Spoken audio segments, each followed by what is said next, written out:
ja, Schaden anrichten will ich jetzt nicht sagen. Ihr werdet davon nicht tot umfallen, aber einfach Potenzial auf der Strecke lassen. Mann, hau mir ab mit dem Essen, ich krieg einfach nichts mehr runter. Die Phytinsäure ist ein sehr verbreiteter Antinährstoff, der in sehr vielen Kohlenhydratquellen zu finden ist. Dann ist das eure Geheimwaffe, die auf jeden Fall herangezogen werden sollte. Heute geht es um eine der schönsten Sachen überhaupt, und zwar um Kohlenhydrate. Ja, ihr seht schon, ich habe ordentlich aufgefahren hier und der Tisch ist reichlich bunt gedeckt, denn bei kaum einem anderen Makronährstoff haben wir so eine Bandbreite an Lebensmittelquellen zur Verfügung, die wir uns zunutze machen können. Und von dem her geht es heute mal ganz genau hinzuschauen, wie wir denn aus den einzelnen Phasen in Bezug auf die Diät, den Aufbau, aber auch den Zeitpunkt rund ums Training mit den einzelnen Kohlenhydratquellen hier das Maximum für euch rausholen können. Das heißt, ich werde euch nicht nur die Vor- und Nachteile aufzeigen, ein paar geheime Kohlenhydratquellen mit an die Hand geben, die ihr wahrscheinlich so noch nicht kennt, sondern euch vor allen Dingen auch vor großen Fehlern bewahren in Bezug auf die Kohlenhydratauswahl, die viele heutzutage leider immer noch machen. Von dem her würde ich sagen, starten wir mal direkt rein und schauen uns die einzelnen Sachen im Detail an.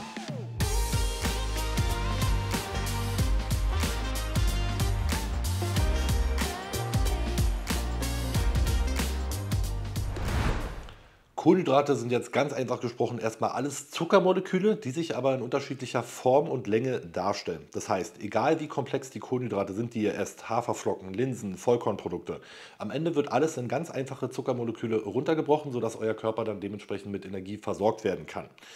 Ja, und Kohlenhydrate sind auch der Makronährstoff, der am liebsten herangezogen wird für Energiebereitstellung, sei es jetzt für euer Krafttraining, für den Spaziergang oder auch für Alltagsaktivitäten. Und von dem her geht es jetzt natürlich auch zu schauen, für die individuellen Zeitpunkte die bestmöglichen Quellen zu finden. Wie könnten wir ein Kohlenhydrate-Video besser starten als mit dem Thema Reis? Ja, welcher Reis ist denn jetzt der beste für euch? Wir haben auch hier wieder unzählige Möglichkeiten, auf die wir zurückgreifen können. Und da gibt es erhebliche Unterschiede, wo wir in den einzelnen Phasen von profitieren können. Grundsätzlich müssen wir beim Reis erstmal unterscheiden, Vollkornreis oder geschälter Reis. Ne? Also es gibt zwei unterschiedliche Varianten. Der Vollkornreis zeichnet sich einfach dadurch aus, dass wirklich das volle Korn so vom Feld direkt in die Tüte wandert und dann für euch auf den Teller. Und geschälter Reis, wie zum Beispiel Parboiled-Reis, Langkornreis, Jasminreis, Sushi-Reis, diese ganzen anderen Reissorten, zeichnen sich eben dadurch aus, dass das Korn geschält wird, womit nicht nur Nährstoffe entfernt werden, was jetzt aber erstmal nicht dramatisch ist, weil Reis insgesamt nicht so viele Mikronährstoffe liefert, dass wir uns da jetzt groß Sorgen machen müssen, dass wir da irgendwas auf der Strecke lassen. Ballaststoffe werden entfernt, das kann schon ein größeres Thema sein, aber was sogar ein Vorteil ist, wenn man das Korn entfernt, sind Antinährstoffe. Da ist an allererster Stelle zum Beispiel Phytinsäure zu nennen. Und das, wobei ich gleich dazu sagen muss, das Thema Antinährstoffe ist eigentlich nochmal ein extra Video wert. Ist super spannend, ein unglaublich breites Spektrum, denn Antinährstoffe sind Stoffe, die in pflanzlichen Lebensmitteln vorkommen. Das sind sozusagen Fressfeinde. Das heißt, diese pflanzlichen Produkte bilden diese Stoffe, um sich vor anderen Lebewesen zu schützen, damit diese Produkte nicht fressen. Ja, zeichnet sich dann einfach so aus, dass diese Lebewesen, wenn sie diese Sachen konsumieren, dementsprechend dann Verdauungsbeschwerden oder noch schlimmere Symptome erleiden, womit dann in der Evolution einmal programmiert wurde, diese Sachen darf ich nicht essen, weil dann geht es mir nicht gut. Das ist natürlich schlau vom Reis, dass der länger überlebt sozusagen und sich dann dementsprechend besser verteilen kann. Kann aber unter Umständen dazu führen, dass ihr zum Beispiel dann Verdauungsprobleme bekommt bei bestimmten Produkten. Wie gesagt, die Phytinsäure ist ein sehr verbreiteter Antinährstoff, der in sehr vielen Kohlenhydratquellen zu finden ist und vor allen Dingen auch im Vollkornreis. Von dem her, wenn ihr da empfindlich seid oder generell ein hohes Aufkommen an Phytinsäure in eurer Lebensmittelzusammenstellung habt, könnten das wieder Punkte sein, wo ihr jetzt gerade noch Punkte auf der Strecke lasst, wo man definitiv mal gucken müsste, vielleicht ein bisschen anteilig Phytinsäure rauszunehmen durch eine Umstrukturierung eurer Kohlenhydratzusammenstellung und dann vielleicht eher auf einen geschälten Reis wie den Parboiled-Reis oder den Jasminreis zurückzugreifen, was sich dann letztendlich in einer deutlich besseren Verdaulichkeit äußert und vor allen Dingen auch Nährstoffaufnahme. Denn diese Antinährstoffe sorgen im Großen und Ganzen dafür, dass ihr auch andere wichtige Mineralstoffe, die ihr zum Beispiel dann aus anderen Gemüse, Fleisch oder anderen tierischen Produkten mit aufnimmt, nicht mehr so gut verwerten könnt. Das heißt, ihr esst zwar diese Nährstoffe, aber am Ende kommt davon nicht wirklich alles an und es kann auch wieder zu Mangelerscheinungen führen. Demnach würde ich sagen, was ist wichtig beim Reis? Nehmt die Sorte, die euch schmeckt. Das ist, glaube ich, hier das Allerwichtigste. Und hier gibt es die größten Unterschiede wirklich in der Beschaffenheit. Textur, Nahrungsvolumen, das sind viel, viel wichtigere Punkte, auf die ich hier eingehen würde. Meine beiden absoluten Favoriten für Diät und auch für den Aufbau wären in der Diätsituation einmal der Parboiled-Reis. Der hat nämlich die Eigenschaft, Der ist mit einem speziellen Verfahren, also ist erstmal ein geschälter Reis, der mit einem speziellen Verfahren mit Druck vorher vorbehandelt wurde, was nicht nur dazu führt, dass er ultra schnell fertig ist, natürlich ein ganz netter Nebeneffekt, sondern vor allen Dingen auch, dass er extrem viel Wasser aufnehmen kann. Das heißt, wenn ihr wisst, mit einem Reiskocher umzugehen, könnt ihr den so manipulieren, dass ihr wirklich ein extrem hohes Nahrungsvolumen habt. Ja? Also ich habe es schon geschafft, meinen Parboiled-Reis auf einen Faktor 4 bis 5 zu bekommen. Sprich, ihr habt aus 100 Gramm trockenen Reis letztendlich dann 400 bis 500 Gramm gekochten Reis auf dem Teller, was natürlich einen Wahnsinnsunterschied macht, wenn es darum geht, euer Nahrungsvolumen in der Diät so hoch wie möglich zu halten. Auf der anderen Seite werden viele sagen, Nahrungsvolumen, hau mir bloß ab damit. Ich bin gerade in der Aufbauphase und kann mein Essen nicht mehr sehen. Dann ist Jasminreis euer bester Freund. Der ist nämlich so, dass er auch mit sehr, sehr wenig Wasser sehr schmackhaft ist. Da könnt ihr auch mit einem Zweierfaktor, ja, also dass ihr ungefähr die doppelte Menge Wasser beim Kochen verwendet, arbeiten und habt dann dementsprechend wenig Nahrungsvolumen, müsst aber keine Abstriche hier am Geschmack machen. Von dem her, macht euch bei Reis jetzt nicht allzu sehr bezüglich Mikronährstoffen verrückt. Da geht es eher darum, wirklich die größeren Mengen an Kohlenhydraten abzudecken und die in einer Form, die euch besonders schmackhaft sind, weil die werden immer sicherstellen, egal ob Aufbau oder Diät, dass ihr diese Phasen besser durchsteht. Von dem her haben wir das Thema schon mal außen vor, aber vor einer Sache möchte ich euch gerne noch bewahren. Und das ist hier dieser Fertigreis, den kennt ihr alle, den gibt es in diesen Beuteln. Das ist natürlich jetzt erstmal sehr verlockend. Cool, muss ich noch weniger kochen. Problem ist einfach nur, dass es den nie in reiner Form gibt. Da ist immer unglaublich viel Zeug zugesetzt. Und jetzt hier bei dem zum Beispiel, und ich habe jetzt schon mal einen rausgesucht, der nicht allzu viel zu hat. Da ist die Zutatenliste: gekochter Basmati-Reis, Sonnenblumenöl, ganz wichtig, und Salz. Das Salz ist jetzt erstmal kein Problem, wenn man das dementsprechend mit einrichtet, aber das Sonnenblumenöl. Sonnenblumenöl ist eine der Fettquellen mit dem höchsten Omega-6-Anteil überhaupt, womit ihr euch in der Regel keinen Gefallen tut. Denn Omega-6-Fette sind wichtig und müssen auch zugeführt werden, sind aber in der heutigen Ernährung omnipräsent. Das heißt, wir nehmen eh schon viel zu viele Omega-6-Fette auf und haben ein sehr schlechtes Verhältnis von Omega-3 zu Omega-6. Wenn wir jetzt noch zusätzlich mit unserem Reis, wo gegebenenfalls so eine Aufbauphase ja schon mal der ein oder andere Beutel reinfliegt, hier dementsprechend viel Fett davon aufnehmen, und wir haben jetzt hier zum Beispiel auf einen Beutel 5 Gramm Fett. Überlegt euch das mal. Sagen wir mal, wir essen jetzt hier 5 Beutel davon am Tag. Da habt ihr schon 25 Gramm Fett aus eurer Ernährung, die hauptsächlich durch Omega-6 gedeckt wird, was ein Verhältnis schaffen wird, was sehr proentzündlich ist und dementsprechend nie wieder aufgeholt werden kann, egal wie viele Fischölkapseln ihr euch dahinter haut. Von dem her würde ich da wieder aufpassen. Sowas ist sicherlich immer eine gute Notlösung. Man ist mal unterwegs und muss irgendwie schnell eine Mahlzeit zusammenstellen. Dann ist das wirklich Gold wert. Meine reine Ernährung würde ich aber darauf nicht begründen. Von dem her, in der Diätsituation eine ganz klare Sache, der Parboiled-Reis, und da machen wir auch gleich mal weiter, weil die Diätsituation ist ja auch vor allen Dingen die, wo wir uns auf Mikronährstoffe und Sättigung insgesamt fokussieren müssen, denn das Nahrungsvolumen wird erstmal runtergehen. Wir wollen ein Kaloriendefizit schaffen, um halt abzunehmen. Und dafür wird insgesamt erstmal mehr Nahrung bei euch auf dem Teller landen. Was natürlich auch dazu führt, dass bestimmte Mikronährstoffe erstmal flöten gehen. Ja? Also gerade wenn das Volumen sich reduziert, wird von allem nicht mehr genug da sein und auch wieder Multivitamin hin oder her. Einige Sachen werden sicherlich unterversorgt sein. Da können wir natürlich dementsprechend gegenhalten, indem wir Kohlenhydratquellen wählen, die sehr mikronährstoffreich sind. Und ich habe hier mal einige für euch aufgebaut. Das ist in erster Linie natürlich Obst, ne? Mikronährstoffe ohne Ende, Kalium, Vitamin C, B-Vitamine und so weiter, aber auch andere gesundheitlich vorteilige Produkte wie jetzt hier Antioxidantien, Polyphenole und so weiter, die insgesamt einen sehr guten Beitrag nicht nur zu eurer Gesundheit, sondern auch zur Leistungsfähigkeit bieten und vor allen Dingen auch eine hohe Sättigung haben.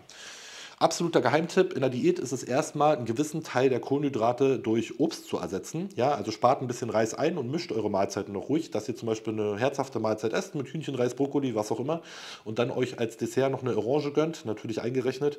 Denn das wird einfach auch wieder dafür sorgen, dass der Anteil an Nahrungsvolumen viel, viel höher ausfällt, als wenn ihr das Ganze jetzt nur über Reis machen würdet. Hier bieten sich Orangen ganz besonders an, denn die haben zusammen mit Kartoffeln, auf die ich gleich noch eingehen werde, den höchsten Sättigungsindex von allen Lebensmitteln überhaupt. Das heißt, egal welches Lebensmittel ihr jetzt anschaut, natürlich haben die alle unterschiedliche Auswirkungen auf eure Sättigung. Das hat man gemessen, da gibt es einen Sättigungsindex und ihr kennt das auch alle. So ein Croissant zum Beispiel hat da unglaublich schlecht abgeschnitten, da kann man auch 20 Stück von inhalieren und wird gar nichts merken.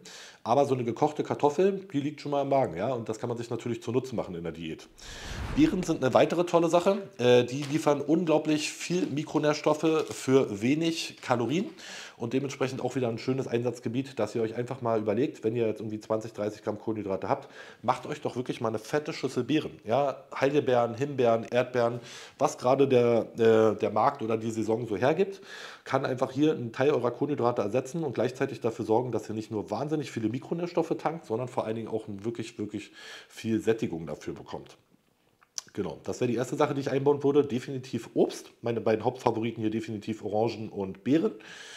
Und Kartoffeln, wie gesagt, haben wir gerade schon angesprochen, sind mein absolutes Lieblingskohlenhydrat. Denn ich bin jemand, der immer unglaublich großen Appetit hat und mich doof anstelle, wenn ich Videos drehe, um euch die Sachen hier auch bestmöglich zu verdeutlichen. So, bauen wir mal ein bisschen um. Wir haben einmal Süßkartoffeln und normale Kartoffeln. Und die zeichnen sich dadurch aus, Kartoffeln, was ich gerade angesprochen habe mit dem Sättigungsindex, sind das Lebensmittel mit dem höchsten Sättigungsindex von allen Lebensmitteln, die jemals gemessen wurden. Das heißt, wenn ihr wirklich das Lebensmittel konsumieren wollt, was euch am meisten satt macht, das sind Kartoffeln. Die haben noch ein paar ganz andere nette Vorzüge. Und zwar, dass sie ein wirklich sehr, sehr guter Kaliumlieferant sind. Kalium unglaublich wichtig. Der Gegenspieler von Natrium, kann man jetzt mal so ganz einfach sagen. Die meisten Leute achten immer noch Salz im Pre-Workout und so weiter und hauen sich dann da irgendwie große Mengen Salz hinter, um da bestmöglich versorgt zu sein. Vergessen aber auch, dass es noch andere Mineralstoffe gibt, auf die euer Körper angewiesen ist und die gegebenenfalls auch bei heißen Temperaturen ausgeschwitzt werden. Viele Leute haben immer noch im Kopf, dass Bananen so ein toller Kaliumlieferant sind. Die stinken aber ganz schön ab im Vergleich zu Kartoffeln, denn da sind die wirklich absoluter Spitzenreiter. Außerdem sind noch Vitamin C und ein paar andere Nährstoffe drin, was dann insgesamt wieder ein besseres Nährstoffprofil hergibt als Reis zum Beispiel. Das heißt, in einer Diätsituation, wo ihr wirklich fortgeschritten seid und kaum noch was auf dem Teller habt, würde ich auch gar kein Reis mehr essen, sondern meine Kohlenhydrate hauptsächlich über, wie gesagt, die geeigneten Früchte oder zum Beispiel Kartoffeln abdecken, um hier mit möglichst viel Sättigung rauszugehen. Süßkartoffeln haben ähnliche Vorteile, müssen aber mit Vorsicht genossen werden, denn da sind bestimmte Formen von Ballaststoffen drin, die von einigen Leuten nicht gut vertragen werden. Das heißt, hier absolute Grundregel, schälen, denn ja, die Schale ist hier auf jeden Fall nicht genießbar, bei den normalen Kartoffeln schon. Und wirklich gut durchgaren. Ja, hier solltet ihr nicht den Fehler machen, irgendwie auf Rohkost zu setzen oder so. Das geht bei Süßkartoffeln im wahrsten Sinne des Wortes nach hinten los. Und vergesst auch nicht, meistens macht die Menge das Gift. Ja, so ein oder zwei Süßkartoffeln oder eine Mahlzeit wird am Tag wahrscheinlich noch ganz gut gehen. Wenn ihr jetzt aber auf die glorreiche Idee kommt, wirklich jede Mahlzeit mit Süßkartoffeln abzudecken, könnte ich mir vorstellen, dass es eurer Verdauung auch dementsprechend nicht so gut geht. Ein Thema, was man natürlich noch ansprechen muss, ist Solanin. Das ist auch wieder ein Stoff, der mit gesundheitlichen, ja, sage ich mal, Risiken einhergehen kann. Der ist vor allen Dingen in der Schale der Kartoffeln zu finden, weshalb ja auch immer die große Debatte aufkommt, soll man jetzt Kartoffeln schälen oder nicht. Die Menge macht das Gift. Man kann das Ganze in einer Blutuntersuchung mal bestimmen lassen, ja, wenn ihr euch da wirklich Sorgen macht. Und da bin ich sowieso immer großer Freund davon, denn auch gerade beim Reis ist ja zum Beispiel Arsen immer ein großes Thema. Ähnlich wie bei den Kartoffeln mit dem Solanin hat der Reis dementsprechend einen hohen Arsenanteil, aber auch Cadmium und Blei sind bei bestimmten Reissorten zu finden. Alles Sachen, über die man sich Sorgen machen kann, aber wo man auch genauso gut jetzt nicht irgendwie drauf warten muss, bis Ebbe und Flut mal irgendwie passen und dann die Erkenntnis vom Himmel fällt, sondern man geht einfach ins Labor und bestimmt diese Werte mal. Schaut doch einfach mal bei eurer jetzigen Ernährung diese ganzen Risikofaktoren zu testen. Die sind nicht teuer, die kosten im Schnitt so 15 Euro pro Wert, dass man wirklich auf Nummer sicher gehen kann, hey, ist es denn ein Problem, wenn ich meine Kartoffeln mit Schale esse, ja oder nein? Verlasst euch da nicht jetzt auf irgendeinen YouTube-Kommentar oder auf die Meinung von irgendeinem Experten, sondern bestimmt das einfach selber, weil jeder Körper reagiert auch sehr, sehr unterschiedlich. Das habe ich persönlich selber schon bei Thunfisch zum Beispiel gesehen, wo ich mir eine ordentliche Quecksilbervergiftung eingefangen habe. Ja, wo man bei Fisch jetzt erstmal vielleicht gar nicht so in erster Linie dran denken würde und viele von euch jetzt gerade mit der Thunfischdose sitzen und sagen, was? Quecksilber? Ja, das ist eine ganz schön ernstzunehmende Sache und sollte dementsprechend mal bestimmt werden. Je nachdem, was ihr so in der Ernährung habt, gibt es verschiedene Risikoparameter, die man testen kann. Bei den Kartoffeln wäre das definitiv das Solanin, beim Reis Cadmium, Blei oder auch das Arsen. Wenn ihr auf Nummer sicher gehen wollt, könnt ihr aber auch einfach die Kartoffeln schälen und habt dann dementsprechend weniger Belastung. Achtet beim Einkaufen vor allen Dingen darauf, dass ihr Kartoffeln nehmt, die keine Knospen oder diese Knollen haben, die schon gekeimt sind, denn die werden einen extrem hohen Solaninanteil haben. Also das ist jetzt nicht so, dass ihr sagt, komm, das schneide ich einfach weg. Wenn die gekeimt sind und schon diese Knospen haben, ist die Kartoffel schon verseucht mit dem Solanin und ihr solltet die auf gar keinen Fall kaufen. Die dürfen eigentlich gar nicht mehr im Laden sein. Das ist ungefähr so, als ob ihr da eine extrem verschimmelte Banane liegen habt. Die würde auch keiner mehr nehmen, aber bei den Kartoffeln wird da irgendwie immer drüber geschaut. Das heißt, grüne Stellen oder gekeimt sofort weg und dann lieber was anderes nehmen. Absoluter Bonustipp an der Stelle noch für alle, die zu faul sind zum Kochen, während wir hier beim Reis eher darauf verzichten sollten, weil das dementsprechend wieder mit Nachteilen einhergeht, gibt es im Großhandel, vor allen Dingen in der Metro, schon fertig gekochte Kartoffeln, die nicht nur fertig gegart sind, sondern auch schon fertig gewürfelt. Ja, die habe ich jetzt natürlich nicht zur Hand. Wie gesagt, ich stelle mich immer doof an, wenn ich die Videos drehe. Trotzdem ist der Tipp extrem wertvoll. Ich kann euch ja mal noch irgendwie ein Foto einblenden oder irgendwas, dass ihr die auch dann findet. Achtet nur da auch wieder bei der Zutatenliste drauf, dass wirklich nur Kartoffeln enthalten sind, denn da gibt es auch wieder so eine Convenience-Produkte, die dann halt dementsprechend wieder mit 1000 Zusatzsachen verseucht sind. Aber eine coole Sache, um Zeit zu sparen, einfach nur Tüte auf, rein in die Box und ab geht die Post. Das wären so die Top-Empfehlungen für die Diät, aber es gibt natürlich auch noch ein paar Kohlenhydratquellen, die auch vielleicht weniger offensichtlich sind, aber gut eingesetzt werden können. Haferflocken sind sicherlich noch eine Sache, die viele von euch auf dem Schirm haben. Mit den bekannten Vorteilen, die wir hier auch schon angesprochen haben, nicht nur ein hoher Sättigungsindex, ne, gut gekochte Haferflocken in einem Porridge oder ähnlichen werden euch wesentlich mehr satt machen als irgendwelche Reisbrei-Geschichten zum Beispiel. Auf der anderen Seite bieten sie auch sehr, sehr viele Ballaststoffe, gerade in der Form von Beta-Glucan. Das sind ganz bestimmte Ballaststoffe, die so in anderen Lebensmitteln jetzt erstmal in der Konzentration nicht zu finden sind und wahnsinnig positive Einflüsse auf eure Gesundheit haben. Blutzuckerspiegel, Verdauung, aber auch Blutfette und so weiter. Wirklich eine ganz, ganz tolle Sache. Von dem her auch gerade für eure Gesundheit, wenn ihr sie dann gut verdaut. Haferflocken definitiv eine Sache, die einmal am Tag gegebenenfalls bei euch im Plan enthalten sein sollte und in der Diätsituation auch natürlich wieder viele Möglichkeiten bietet, auch Lebensmittel zu kombinieren. Das heißt, ein Porridge mit Beeren zum Beispiel wäre natürlich wieder eine super Kombination, um für möglichst viel Sättigung und Mikronährstoffe in einer Mahlzeit zu sorgen. Hier geht es jetzt auch wieder auf die Verdauung zu schauen, denn bei allen Kohlenhydratquellen, die wir heute besprechen, die können noch so toll sein, bringt euch aber im Endeffekt gar nichts, wenn ihr die nicht richtig verdauen könnt. Von dem her schaut wirklich, egal bei welcher Kohlenhydratquelle, ganz genau hin, was ist denn für euch wirklich geeignet und das wird euer Körper euch sagen. Nicht ich sage das oder ihr, worauf ihr gerade Bock habt, sondern eure Verdauung. Ja? Wenn ihr irgendwie nach eurer Kohlenhydratzusammenstellung 3 Tage auf dem Klo sitzt, gilt es definitiv was zu ändern. Aber eine gute Sache in der Diät und eine Sache, die ich auf jeden Fall auch empfehlen würde. Es gibt aber auch noch weitere Sachen, die man sehr gut einsetzen kann. Und das sind zum Beispiel Sachen, ihr werdet es kaum glauben, wie zum Beispiel auch Linsen oder auch Erbsen. Ebenfalls Kohlenhydratquellen, die sich dadurch auszeichnen, dass sie verhältnismäßig weniger Kohlenhydrate pro 100 Gramm haben als jetzt zum Beispiel Reis und auch sehr viele Ballaststoffe auf der gleichen Seite liefern. Ballaststoffe ist auch wieder ein Thema für sich, wo ihr gerne mal in die Kommentare hauen könnt, wenn ich mich da mal im Detail drum kümmern sollte. Lösliche, unlösliche Ballaststoffe, verschiedene Arten und Formen, die gut und weniger gute Effekte im Körper auslösen können, auch gerade nach Menge.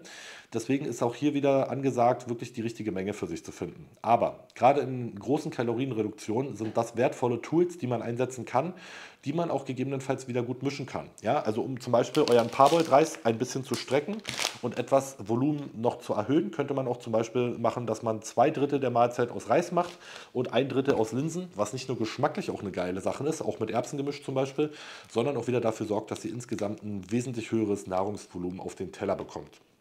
Aber auch Kohlenhydratquellen, die viele so gar nicht auf dem Schirm haben, wie zum Beispiel Hirse wäre eine tolle Sache. Das ist ein Pseudogetreide, Pseudogetreide, da gibt es verschiedene Formen. Bulgur haben wir hier zum Beispiel noch. Was habe ich denn noch vorbereitet? Lasst mich mal schauen. Außerdem gibt es noch Quinoa. Also diese ganzen Sachen, die ihr immer so im Biogang seht und dann irgendwie euch mal gefragt habt, wer ist denn eigentlich den ganzen Scheiß? Macht das mal. Das sind tolle Kohlenhydratquellen, die auch wieder dafür sorgen, dass ihr nicht nur mehr Mikronährstoffe aufnimmt, gerade Hirse oder auch Quinoa, sehr, sehr mikronährstoffreich, sondern vor allen Dingen auch hier wieder ordentlich Geschmack auf den Teller zu bringen und für Abwechslung zu sorgen, was euch in der Diät ja sicherlich auch wieder entgegenkommen wird. Die Nummer 1 Sache, die ich auch immer wieder sehe, was Leute nicht machen, ist, Kohlenhydratquellen zu mischen. Ich bin immer dafür bekannt und da kriege ich unglaublich viele Fragen dafür, Kohlenhydrate zu mischen, zum Beispiel in Form von Kartoffeln und Reis. Da flippen die Leute mal völlig aus und sagen, das passt überhaupt nicht zusammen, bis sie es dann alle mal probiert haben und merken, das ist eine geile Kombination. Das mache ich vor allen Dingen dadurch, dass ich zum Beispiel sicherstellen würde, dass ich die Vorteile der Kartoffel nutze, die ich vorhin angesprochen hatte, ein bestimmter Sättigungsfaktor, der abgedeckt wird, aber auch zum Beispiel Mikronährstoffe wie Kalium.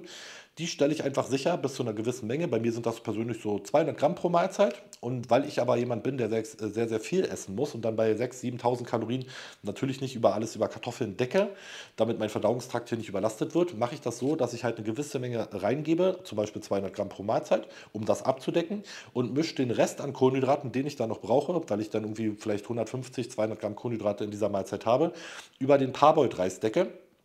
dass hier einfach eine leichter verdauliche Kohlenhydratquelle noch oben drauf gepackt wird, sodass ich das Beste aus beiden Welten habe. Was Ähnliches bietet sich auch in der Diät an. Wir haben es schon angesprochen, Haferflocken und Beeren zum Beispiel oder auch Erbsen und Reis ist eine coole Kombi. Hirse und Bulgur könnt ihr mischen. Das heißt, scheut da nicht zurück, mal für ein bisschen Abwechslung zu sorgen. Auch die pflanzlichen Proteinquellen untereinander gemischt werden die Wertigkeit nochmal erhöhen und so weiter. Das heißt, ihr habt eigentlich nur Vorteile und könnt von den einzelnen Nährstoffprofilen nochmal profitieren. Also, Diätsituation, ganz, ganz wichtig, jetzt erstmal auf die richtigen Kohlenhydratquellen zu setzen und nicht nur einfach den ganzen Tag Reispudding zu futtern, denn das ist die denkbar schlechteste Wahl, die ich auf gar keinen Fall heranziehen würde. Einfache Kohlenhydratquellen, ja, wie zum Beispiel auch einfaches Brot, sind grundsätzlich schon geeignet, in der Bodybuilding-Ernährung auch eingebaut werden zu können, aber wahrscheinlich eher in einer Aufbausituation. Denn ruft euch nochmal vor Augen, das sind wirklich pure Kohlenhydrate, die in dem Fall wenig Sättigung und wenig Mikronährstoffe liefern. Das ist jetzt kein Gift oder so, dass ihr denkt, oh Gott, ich darf jetzt kein Brot essen. Das sind genauso Zuckermoleküle wie alle anderen auch, die euch mit Energie beliefern, aber für einen hohen Preis. Und zwar dem, dass ihr halt den ganzen Tag hungrig durch die Gegend rennt und dann dementsprechend vielleicht unterversorgt seid. Ganz viele Ernährungspläne kriege ich immer, wenn ich neue Coaching-Kunden aufnehme und mir anschaue, was die bisher so gemacht haben. Und dann sind dann wirklich 3 Mahlzeiten am Tag mit bei, irgendwie mit Reisbrei und Whey. Und das in einer Diätsituation, wo man sich dann am Ende nicht wundern muss, wenn man halt dementsprechend total antriebslos und wenig Energie unterversorgt durch die Gegend rennt. Und von dem her geht es jetzt eher auf die Kohlenhydratquellen zurückzugreifen, die ich jetzt hier genannt habe. Meine absoluten Empfehlungen habt ihr gesehen. Buchweizen vielleicht auch noch eine nette Sache, die viele von euch gar nicht auf dem Schirm haben.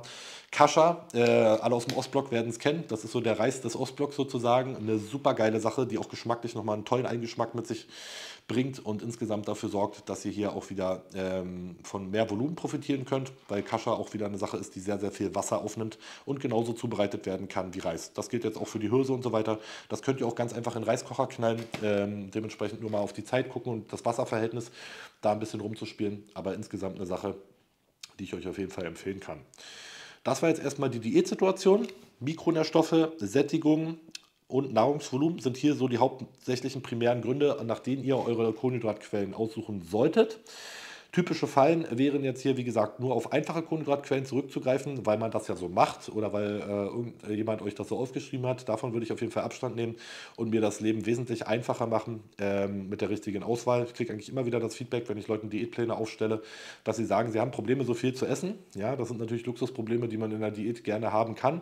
Wenn das Ganze schlau durchdacht und gut getimt ist, kann man das auf jeden Fall erreichen. Von dem her schaut da gerne nochmal nach, ob ihr da gerade noch Potenzial auf der Strecke lasst. Das war es jetzt erstmal zum Diätteil. Ich würde sagen, wir bauen jetzt mal ein bisschen um. Diesmal stelle ich mich schlauer an und springe mal in die Aufbausituation. So, jetzt sind wir im Aufbau angekommen und da werden viele von euch jetzt sagen, ach, das sieht doch schon viel besser aus. Da sind ja Lebensmittel bei, die ich auch endlich mal essen würde. Hau mir ab mit dem ganzen Öko- und Biokram. Aber Vorsicht, Leute, wir werden jetzt alles mal im Detail durchgehen, damit ihr hier, wie gesagt, nicht in die typischen Fallen tappt. Grundsätzlich in der Aufbausituation werden die meisten erstmal Probleme haben, mit dem Essen zu kämpfen. Wir müssen genug Nahrung runterbekommen, ohne euren Verdauungstrakt zu überlasten, aber auf der anderen Seite natürlich trotzdem irgendwo sicherstellen, dass wir hier Mikronährstoffe gedeckt haben. Deswegen ist der Fokus in der Aufbauphase sicherlich erstmal zu einem ganz, ganz anderen Grad auf einfache Kohlenhydratquellen gemünzt, als jetzt in der Diätsituation, die wir uns einfach nur wieder zunutze machen müssen, dass wir das richtig timen und planen. Hier gibt es einige Lebensmittel, die ihr vielleicht auch erstmal so gar nicht auf dem Schirm habt. Der Klassiker Reis, wie gesagt, mit dem Jasminreis wäre hier an erster Stelle zu nennen, der sicherlich für die meisten von euch erstmal am besten umzusetzen ist, aber ein guter Geheimtipp, der eure Ernährung auch nochmal wesentlich schmackhafter machen kann, sind zum Beispiel auch Reisnudeln. Die gibt es im Asialaden oder auch einfach bei Amazon, zeichnen sich dadurch aus, es ist einfach nur Reis in einer anderen Form, dass sie auch mit einem sehr geringen Anteil an Fetten, Ballaststoffen, aber auch Mikronährstoffen einfach wirklich ein leichter Energielieferant sind, wo es natürlich unglaublich entspannt wird, wirklich große Kohlenhydratmengen davon wegzuspachteln. Ich kann euch nur sagen, eins meiner absoluten Lieblingsrezepte ist zum Beispiel Reisnudeln mit einem guten Steak dazu, klein gemacht, Chinakohl, vielleicht ein bisschen Brokkoli, ein bisschen Knoblauch oder Sojasauce dazu. Ihr werdet glauben, ihr werdet beim Asiaten essen sein. Dann muss man sich halt wirklich nur in der Küche ein bisschen Mühe geben und dann kann die ganze Sache auch wirklich schmackhaft vonstatten gehen, sodass ihr auch wirklich Bock auf eure Mahlzeiten habt. Das wäre auch so der Nummer 1 Tipp in der Aufbauphase. Bereitet eure Mahlzeiten wirklich schmackhaft zu. In der Diät, ihr wisst, wie es ist, wird euch irgendwie alles schmecken, weil ihr einfach in so einem Mangelzustand seid, dass euch schon irgendwie ein einfaches Gemüse, wenn ihr mal eine Tomate snackt oder so, total ja, Geschmacksexplosion geben wird. In der Aufbauphase kann das sich schon schwieriger gestalten. Das heißt, hier jetzt erstmal die Lebensmittel danach gehend auswählen, nicht wie viel Volumen und so weiter. Das ist natürlich zu einem gewissen Teil auch wieder wichtig, mit wie viel Reis kochen wir, mit wie viel Wasser kochen wir den Reis und so weiter. Aber auf der anderen Seite hier vor allen Dingen auch erstmal zu schauen, was schmeckt mir denn? Und hier, wie gesagt, so eine schöne asiatische Bowl mit Reisnudeln und so weiter kann natürlich schon ziemlich geil sein. Wenn wir auf Brei zurückgreifen wollen, wie wir das jetzt in der Diätsituation zum Beispiel mit dem Porridge machen können, kann ich euch im Aufbau auf jeden Fall Grießbrei empfehlen. Hier würde ich in erster Linie auf Polenta zurückgreifen, der Maisgrieß. Da gibt es wirklich tolle Rezepte und ihr könnt den genauso behandeln wie auch ja, so ein Porridge zum Beispiel mit Eiweißpulver oder Eiklar mischen und euch dann richtig geilen Brei draus zaubern, der dann auch nochmal nicht nur optisch, sondern auch geschmacklich für tolle Abwechslung sorgt. Maisgrieß hat natürlich den großen Vorteil, dass er kein Gluten hat. Das heißt, gerade Leute mit Glutenunverträglichkeit, also auch die Zöliakie, das ist einfach eine Autoimmunerkrankung, die sozusagen bei Leuten, die da empfindlich darauf reagieren, sich so äußert, dass die Dünndarm-Schleimhäute angegriffen werden, was sich dann auch wieder in Bauchschmerzen, Verdauungsstörungen und ja, verminderter Nährstoffaufnahme resultiert, was natürlich dem ganzen Ziel hier nicht wirklich förderlich entgegenkommt. Von dem her seid da vorsichtig, wobei man natürlich auch sagen muss, dass diese ganze Glutenunverträglichkeit irgendwie so ein Hype, das ist irgendwie so ein Modetrend geworden und auf einmal hat jeder eine Glutenunverträglichkeit.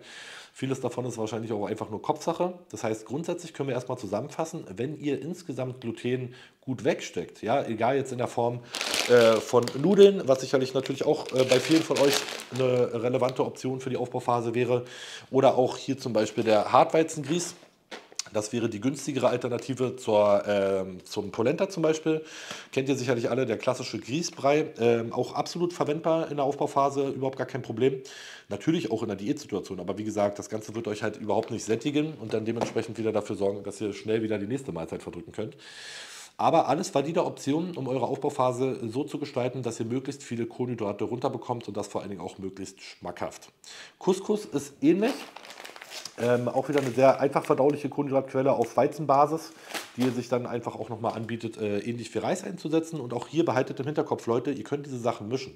Da ergeben sich die geilsten Sachen, zum Beispiel mal Couscous mit Reis 1:1 zu mischen, in einen Reiskocher zu packen. Ihr werdet nicht glauben, was das nochmal mit euren Mahlzeiten macht, wenn ihr hier schlau Kohlenhydrate miteinander kombiniert.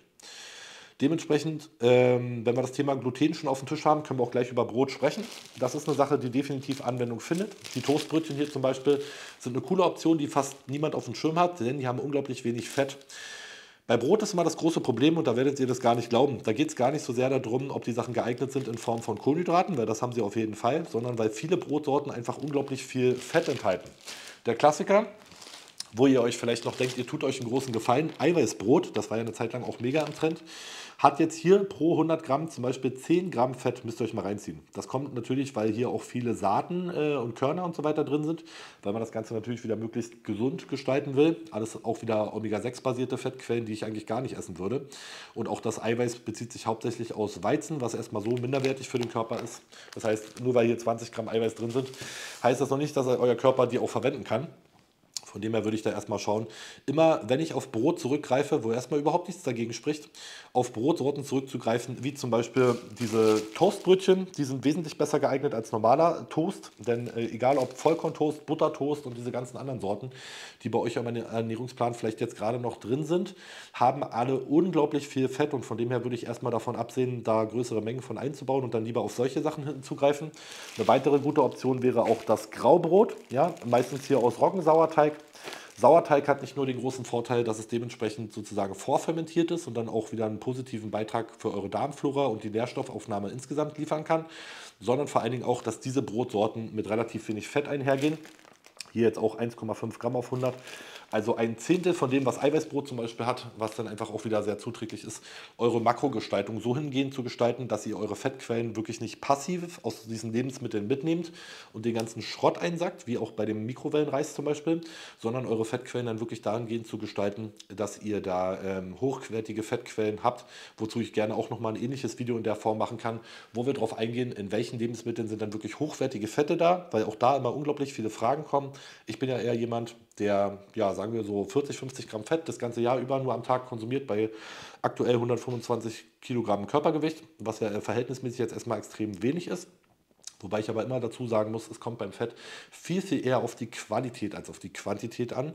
Und demnach geht es halt, wie gesagt, genau solche Sachen auszuschalten. Und dann kommt ihr auch mit wenig Fett aus und könnt dann dementsprechend wieder mehr Platz für Kohlenhydrate schaffen, die insgesamt ein viel anaboleres Umfeld für euren Körper schaffen. Denn Kohlenhydrate wirken nicht nur direkt aufbauend, sondern auch antikatabol. Das heißt, sie wirken auch dem Muskelabbau entgegen. Insulin, das Hormon, was hier durch die Kohlenhydratgabe sozusagen ja, freigesetzt wird im Körper, um diese Kohlenhydrate dann dementsprechend in die Zellen zu schleusen, sorgt nicht nur dafür, dass es einen aufbauenden Reiz sozusagen gewährleistet, sondern auch einen muskelabbauenden, weshalb die Kohlenhydrate gerade auch in der Diätsituation umso wichtiger werden. Ja, da sollte man jetzt nicht einfach irgendwie drüber gucken, sondern die wirklich schlau einsetzen, um den Muskelabbau entgegenzuwirken und in der Aufbausituation natürlich auch ein maximal anaboles Umfeld zu schaffen, dass der Körper hier auch ordentlich Muskulatur aufbauen kann.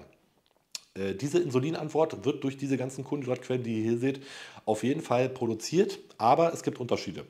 Und zwar seht ihr hier auch schon wieder die Cornflakes, auf denen ich ja mal so gerne rumreite. Warum?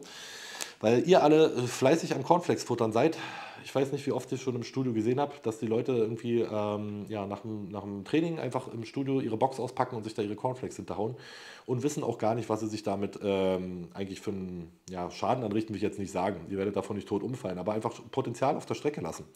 Hier ein typisches Beispiel. Wir haben nicht nur 5 Gramm Fett pro 100 Gramm, sondern vor allen Dingen auch ein gutes Drittel aus den Kohlenhydraten, die hier drin sind, aus einem Einfachzucker. Und hier ist jetzt nochmal wichtig zu betrachten, welche verschiedenen Kohlenhydratformen gibt es denn. Es gibt Monosaccharide, Disaccharide und Polysaccharide im Großen und Ganzen. Bedeutet einfach, Monosaccharide sind halt Einfachzucker, die nicht mehr weiter aufgespalten werden, wie zum Beispiel Glucose und Fructose. Das heißt, das ist schon die purste Form von Energie, die der Körper direkt heranziehen kann. Da muss nichts mehr runtergebrochen werden. Dann gibt es die Disaccharide, das sind dann zum Beispiel der klassische Haushaltszucker, der so in Cola oder auch dementsprechend zum Beispiel in Cornflakes und solchen Geschichten zu finden ist. Das ist eine Mischung aus einem Glukosemolekül und einem Fructosemolekül zum Beispiel. Das sind also zwei Zucker, deswegen auch die, was dann halt dementsprechend gespalten wird. Außerdem haben wir dann die Polysaccharide, das sind alle längerkettigen Kohlenhydratformen, wie zum Beispiel die Stärke, die hier in den Reis- oder Getreideprodukten drin sind, die dann einfach ganz, ganz lange, viele kleine Zuckerketten aneinander sind, die der Körper dann halt runterspalten muss, bis dann am Ende das Glukosemolekül für die Energiebereitstellung vorhanden ist. Das große Problem und die größte Falle, die ihr jetzt nicht tappen solltet in einer Aufbausituation, ist jetzt erstmal zu viel Fructose zu konsumieren. Denn Fructose hat das große Problem, dass es nur in der Leber gespeichert wird. Ihr habt ja Kohlenhydratspeicher im Körper, einerseits in der Leber und in der Muskulatur. Das sind die Glykogenspeicher, die wir immer füllen wollen nach dem Training. Der Körper hat eine erhöhte Aufnahmefähigkeit, diese Kohlenhydrate dann zu speichern und für mehr Leistungsfähigkeit beim nächsten Mal zu sorgen. Das funktioniert aber nur mit glukosebasierten Kohlenhydraten. Also das heißt mit Glukose selber oder halt mit stärkehaltigen Lebensmitteln, wie wir sie jetzt hier zur Verfügung haben, die alle in Glukose runtergebrochen werden. Wenn wir jetzt Kohlenhydratquellen aufnehmen, die hauptsächlich Fructose haben, wie zum Beispiel auch die Gummibärchen oder auch die Cornflakes und alle anderen Haushaltszuckervarianten, werden wir einfach 50% dieses Zuckers als Fructose aufnehmen, der dann halt überhaupt nicht dafür rangezogen werden kann, für das Ziel, was wir eigentlich erfüllen.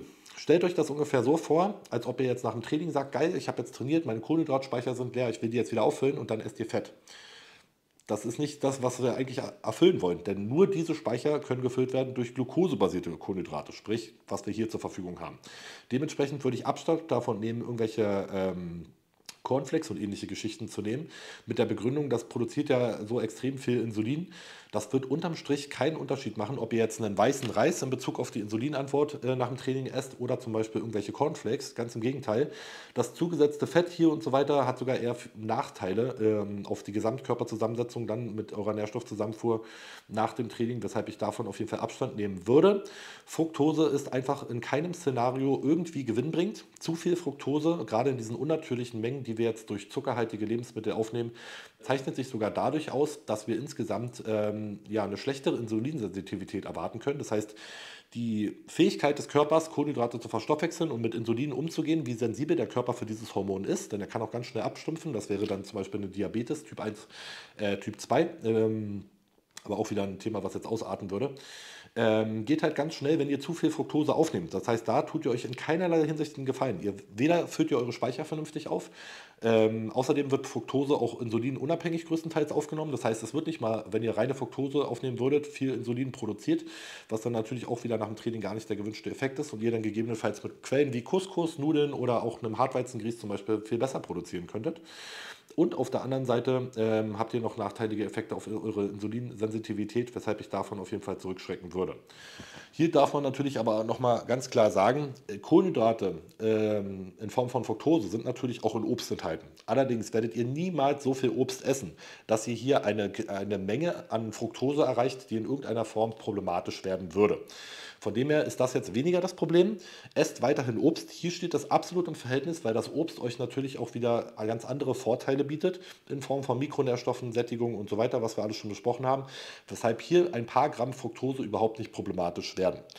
Wenn wir das jetzt mal so in einen groben Rahmen fassen müssten, würde ich sagen 30 bis 50 Gramm Fructose pro Tag, je nach Körpergewicht und nach Aktivitätsstand und so weiter natürlich auch wieder, sind sicherlich irgendwo vertretbar. Aber dieses Cornflakes-Geschaufeln nach dem Training, ja, würde ich mir einfach überlegen, ob ich mir damit so einen großen Gefallen tue und dann eher stärkebasierte Kohlenhydrate ranziehen, die euren Insulinausstoß genauso pushen können, wie das die Cornflakes auch tun. Also da habt ihr keine Angst, dass nur die Cornflakes jetzt funktionieren, nur weil euer Lieblingsinfluencer das irgendwie macht. Ganz im Gegenteil, wenn man da mal erstmal verstanden hat, wie der Körper funktioniert und in welchen Art und Weisen der Körper dann halt, wie gesagt, diese Kohlenhydrate verstoffwechseln muss, werdet ihr feststellen, dass ihr mit einem weißen Reis auch zum Beispiel genauso mit Insulin arbeiten könntet. Natürlich rein hypothetisch gesehen, sowas solltet ihr natürlich nicht machen. Aber funktioniert genauso, weil die Mechanismen im Körper für Kohlenhydrate, weil diese Ketten halt gespaltet werden in einzelne Zuckermoleküle, genauso funktioniert und diese ja dann auch genauso verarbeitet werden müssen. Genau. Einen absoluten Geheimtipp habe ich hier noch für euch, wenn es um die Aufbausituation geht. Jetzt passt mal alle auf, jetzt werden alle belohnt, die lange dran geblieben sind, und das ist der Reissirup. Das ist eine wirklich absolut geniale Geheimwaffe, wenn es darum geht, noch mehr Kalorien reinzubekommen. Denn flüssige Kohlenhydrate sind ja dadurch auch immer gekennzeichnet in Form von Agavendicksaft oder Honig und diese ganzen Geschichten, dass sie halt auch fructosebasiert sind. Da habt ihr genau das gleiche Problem wie jetzt auch bei den Cornflakes oder bei den Haribos, dass ihr einfach die Hälfte davon als Fructose habt und damit dann größere Kohlenhydratmengen einfach nicht dadurch aufgenommen werden können. Aber beim Reissirup ist das anders. Der Reissirup ist 100% glukosebasiert und kann dann dementsprechend auch so eingesetzt werden, wie jetzt zum Beispiel auch die Reisnudeln oder der trockene Reis, und wird halt so verstoffwechselt, dass ihr heute wirklich eure Glykogenspeicher füllt, Nahrungsvolumen rausnehmen könnt und gleichzeitig halt auch wieder eine hohe Insulinproduktion sozusagen davon erwarten könnt. Das heißt, ich würde euch jetzt natürlich nicht empfehlen, den hier zu machen und das Zeug euch hier auf Ex hinterzuhauen. Ich würde immer schauen, wenn ich an einem Punkt bin, wo ich kritisch bin mit der Ernährung.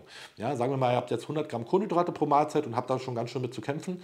Macht doch erstmal eine Umverteilung, dass ihr 20 Gramm Reis, also 20 Gramm Kohlenhydrate von dem Reis rausnehmt und dafür aber 20 Gramm Reissirup oder Kohlenhydrate in Form von Reissirup on top packt, dass ihr einfach so eine gewisse Umverteilung herstellt, die dazu führen kann, dass ihr insgesamt schon viel, viel weniger Probleme habt, eure Mahlzeiten runterzubekommen.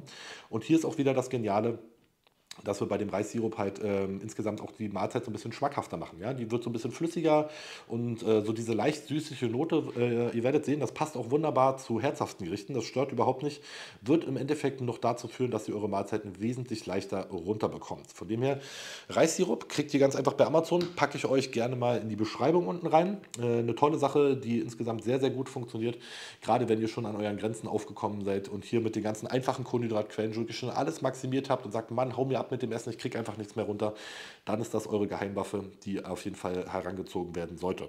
Für unterwegs gibt es immer noch den Geheimtipp und ich hoffe, der ist jetzt mittlerweile bei allen von euch angekommen. Maiswaffeln. Bitte tut mir den Gefallen und kauft nie wieder Reiswaffeln, denn Maiswaffeln schmecken wirklich wie Popcorn. Ja, das schmeckt so viel besser. Also mit Maiswaffeln kannst du mich wirklich jagen. Maiswaffeln bieten genau die gleichen Nährwerte, aber mit einem viel, viel besseren Geschmack, weshalb da natürlich immer das Ideale ist, wenn man gerade unterwegs ist und irgendwie noch ein paar Kohlenhydrate zusätzlich benötigt oder heute die Aktivität mal wieder höher ausgefallen ist und man da dementsprechend nachlegen muss, aber jetzt gerade keine Waage zur Verfügung hat oder so. Ihr wisst genau, eine Maiswaffel hat um die 7 Gramm Kohlenhydrate und könnt das dann dementsprechend leicht berechnen.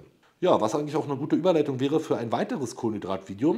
Wann sollte ich dann eigentlich Kohlenhydrate zuführen und vor allen Dingen auch in welchen Mengen und sollte das jeden Tag gleich sein? Da gibt es ja unglaublich viele Fragen, die wir mal klären könnten. Haut mir da gerne mal in die Kommentare, wenn ihr da Bock drauf habt, denn das ist sicherlich eine Sache, die insgesamt ja nochmal deutlich interessanter ist, im Detail betrachtet zu werden, als jetzt nur abgefrühstückt zu werden.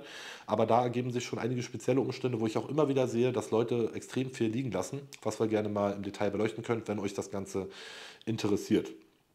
Abschließend gilt es natürlich noch eine Sache abzudecken und das ist die Kohlenhydratversorgung im Training. Ich habe jetzt hier mal den guten alten Traubenzucker Verfügung. Das ist die Glucose in reiner Form, wie sie hier aus diesen ganzen Kohlenhydratquellen erstmal runtergebrochen werden würde. Das heißt, egal ob ihr jetzt Nudeln esst, Vollkornbrot, Kichererbsen oder auch den Reis, am Ende kommt alles das im Körper bei raus. Das ist das Endprodukt sozusagen. Und demnach können wir auch immer in Situationen, wo wir den Verdauungstrakt nicht zusätzlich belasten wollen, dementsprechend mit solchen Produkten dafür sorgen, dass wir halt dem Körper möglichst rapid Energie bereitstellen, ohne halt irgendwie Verdauungsaufwand dafür zu haben. Das Training ist dann natürlich der ideale Zeitpunkt, denn hier wollen wir unter anderem sicherstellen, gerade bei langen Trainingseinheiten und fortgeschrittenen Sportlern, dass die Leistungsfähigkeit bis zum Schluss des Trainings erhalten wird, aber auf der anderen Seite auch zum Beispiel antikatabole Effekte hier gegeben sind. Denn in einem Training habt ihr erstmal einen Hormonstatus, der erstmal muskelabbauend wirkt. Ja? Es wird Cortisol, Stresshormone freigesetzt, die insgesamt dafür sorgen, dass euer Muskelabbau erstmal sozusagen im Vordergrund steht. Das ist auch okay so, das ist völlig in Ordnung und Cortisol ist auch nicht der Feind. Ihr braucht das auch zu einem gewissen Maß für eine optimale Leistungsfähigkeit, aber wir können hier halt einfach wieder so ein bisschen gegenarbeiten, weshalb Kohlenhydrate während des Trainings definitiv sinnvoll sein können. Hier muss man jetzt aber auch wieder die Kirche im Dorf lassen. Wenn ihr 45 Minuten trainiert, werdet ihr auch ausreichend mit Kohlenhydraten versorgt sein, wenn ihr einfach davor eine vernünftige Mahlzeit esst, irgendwie eine Stunde oder zwei vorher. Diese Kohlenhydrate werden natürlich nicht in 10 Minuten verdaut und werden dann gegebenenfalls, gerade wenn ihr noch wirklich stärkebasierte Kohlenhydrate gegessen habt, idealerweise noch kombiniert, auch mit einer Protein- oder Fettquelle, dafür sorgen, dass ihr noch genug Energiereserven sozusagen im Training zur Verfügung habt. Aber wenn ihr jetzt zum Beispiel in der Aufbauphase extrem viele Kohlenhydrate zuführen müsst oder ihr trainiert wirklich sehr lange, ja, alle Fortgeschrittenen werden es kennen, unter 2 Stunden geht kein Beintraining, weil man einfach auch einen größeren Aufwärmaufwand hat und so weiter, würde ich definitiv empfehlen, Kohlenhydrate während des Trainings zuzuführen. Habe ich sehr, sehr positive Erfahrungen mitgemacht, sowohl in Diät als auch in Aufbausituationen, weil jetzt in der Diätsituation einfach die Kohlenhydrate nochmal zielgerichteter auf den Zeitpunkt legen kann, wo wir wirklich die Energie wirklich benötigen.